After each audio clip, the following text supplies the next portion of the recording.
হরে কৃষ্ণ রাধে রাধে গৌর হরি হরি বল। জয় গোবিন্দ জয় রাধারানী রাধে রাধে। শ্রীমদ্ ভগবদ গীতা যথাযথ ওম ভগবতে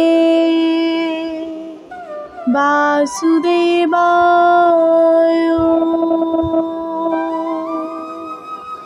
ওম ভগবতে বাসুদেবায় ওম ভগবতে বাসুদেবায়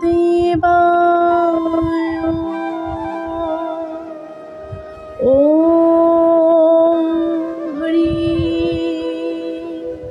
ওম তৎসৎ।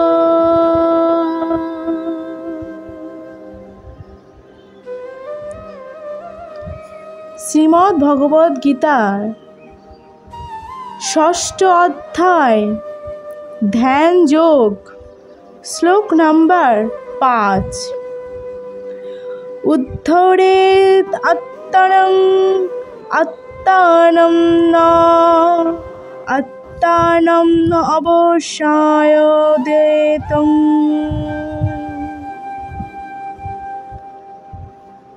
আত্মাং এব হি আত্মানং বন্ধু আত্মা এবং রিপু আত্মনং।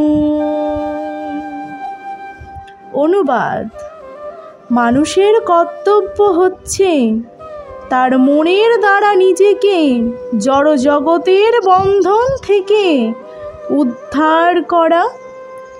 মনের দ্বারা আত্মাকে অর্ধপতিত করা কখনোই উচিত নয়।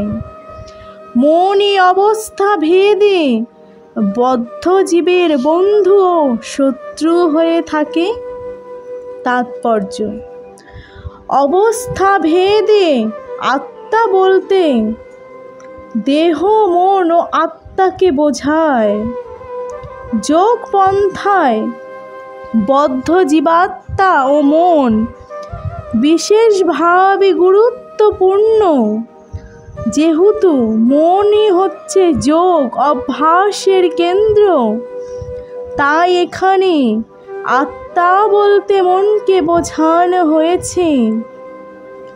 যোগের উদ্দেশ্য মনকে বশ করে ইন্দ্রিয়ের বিষয় থেকে তাকে সম্পূর্ণ অনাসক্ত রাখা।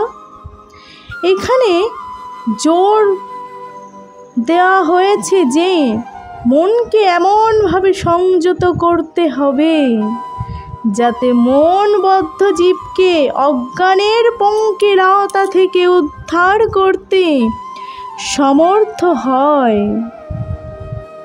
জড়বন্ধনে আবদ্ধ জীব মন ও ইন্দ্রিয়ের অধীন থাকে। বাস্তবিক পক্ষে শুদ্ধ আত্মা এই জড় জগতে আবদ্ধ হয়ে পড়ে, কারণ মন অহংকারের দ্বারা আচ্ছন্ন হয়ে জড় প্রকৃতির ওপর আধিপত্য বিস্তার করতে চায়। তাই মনকে এমনভাবে শিক্ষা দেওয়া উচিত যাতে সে আর মায়ার মিথ্যা চমকের প্রতি আকৃষ্ট না হয় এবং তার ফলে বদ্ধ জীবাত্মার উদ্ধার হয়। ইন্দ্রিয়ের বিষয়ের প্রতি আকৃষ্ট হয়ে অর্ধপতিত হওয়া উচিত নয়। বিষয়ের প্রতি আকর্ষণ যত বেশি হবে, ভবরোগের বন্ধনটিও ততই দৃঢ় হবে। এই বন্ধন থেকে মুক্তির সর্বোত্তম পন্থা হচ্ছে কৃষ্ণ ভাবনায় মনকে সর্বক্ষণ নিযুক্ত করে রাখা। এই বিষয়ে জোর দেওয়ার জন্য এখানে হি শব্দটি প্রয়োগ করা হয়েছে, অর্থাৎ এই পন্থাকে অবশ্যই গ্রহণ করা উচিত। শাস্ত্রে আরও বলা হয়েছে, মন এবং মনুষ্যানাং কারণং বন্ধমোক্ষয়ং বন্ধায় বিষয়াসঙ্গং মুক্তৈ নির্বিষয় মনো। মনই মানুষের বন্ধন অথবা মুক্তির কারণ।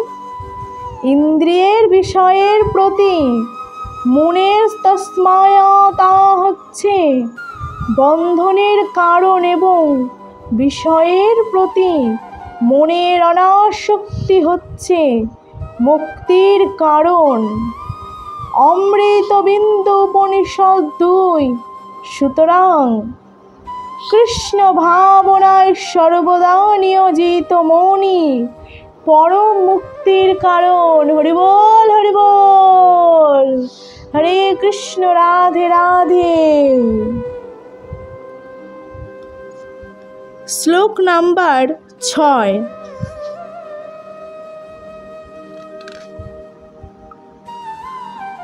বন্ধু আত্মাং আত্মনং তস্যৈ যেন আত্মা এব আত্মনং জিতং অনাত্মানং তু শত্রুতে বর্তিতং আত্মৈবং শত্রুবতং। অনুবাদ: যিনি তার মনকে জয় করেছেন তার মন তার পরম বন্ধু, কিন্তু তা করতে অক্ষম ব্যক্তির মনই তার শত্রুর মতো। তাৎপর্য: অষ্টাঙ্গ যোগের অনুশীলন করার উদ্দেশ্যে মনকে সংযত করা, যাতে মানব জীবনের পরম স্বার্থ সাধনের পথে সে বন্ধুর মতো সাহায্য করতে পারে। মনোসংযম না করে লোক দেখানো যোগ অভ্যাস করলে কেবল সময়ের অপচয় হয়। যে মানুষ মনকে বশ করতে অক্ষম, সে সর্বক্ষণ তার পরম শত্রুর সঙ্গে বাস করছে এবং তার ফলে তার জীবন ও তার উদ্দেশ্য বিনষ্ট হয়। জীবের স্বরূপগত বৃত্তি হচ্ছে তার প্রভুর আজ্ঞা পালন করা।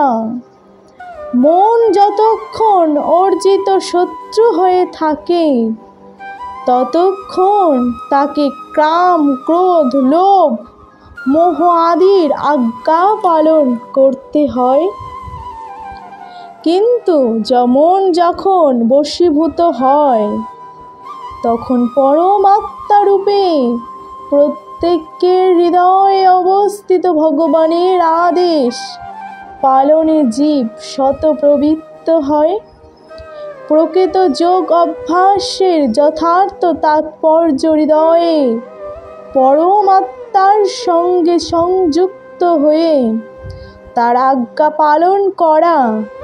কেউ যখন সরাসরিভাবে কৃষ্ণ ভাবনামৃত অবলম্বন করে, তখন সে আপনা থেকেই ভগবানের আজ্ঞার প্রতি সম্পূর্ণভাবে শরণাগত হয়। হরে কৃষ্ণ।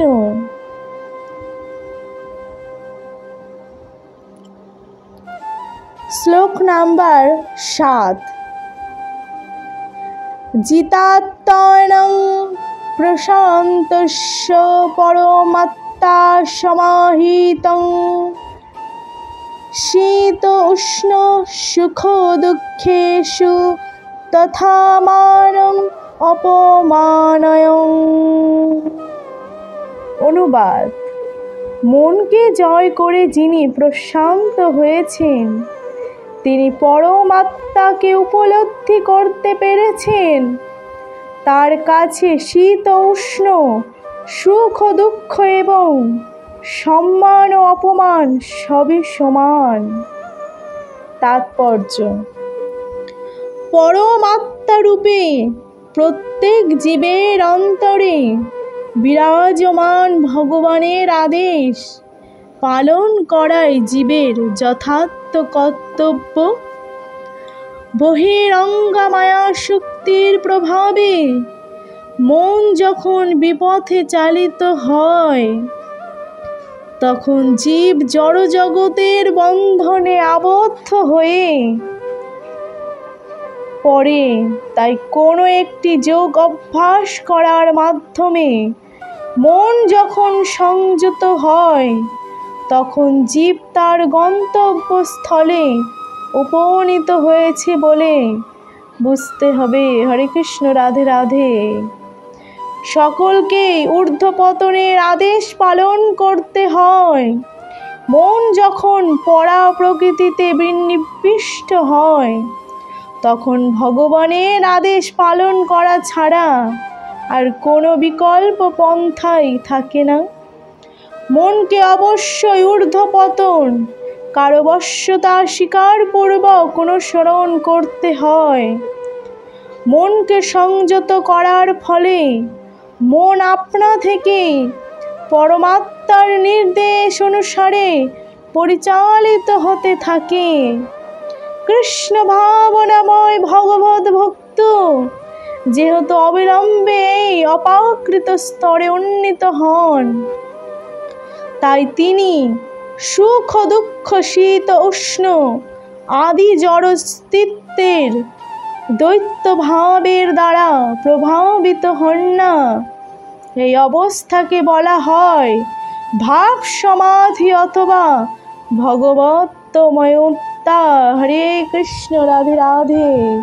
গৌর হরি হরি বল। জয় গোবিন্দ, জয় রাধারানী, রাধে রাধে।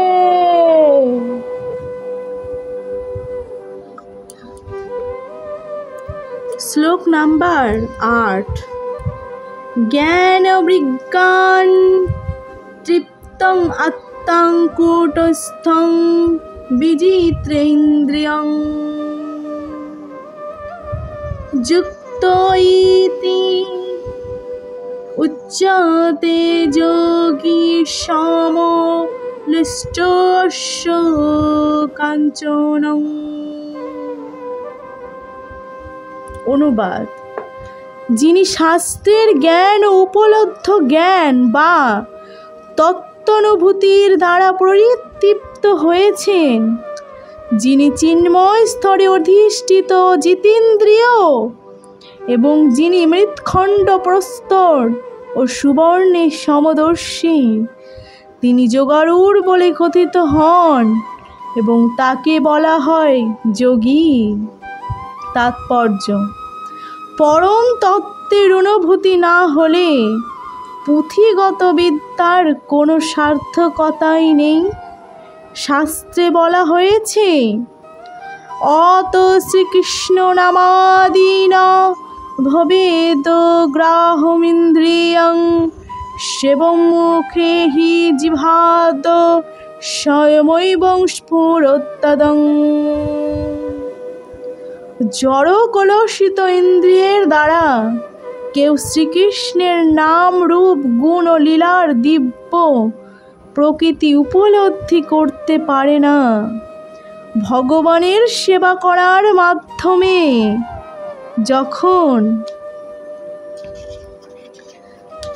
দিব্য চেতনার উন্মেষ হয় বা উদ্বেগ হয়, তখন ভগবানের অপাকৃত নাম, রূপ, গুণ ও লীলার চিন্ময় স্বরূপ তার কাছে অনুভূত হয়। হরে কৃষ্ণ, রাধে রাধে।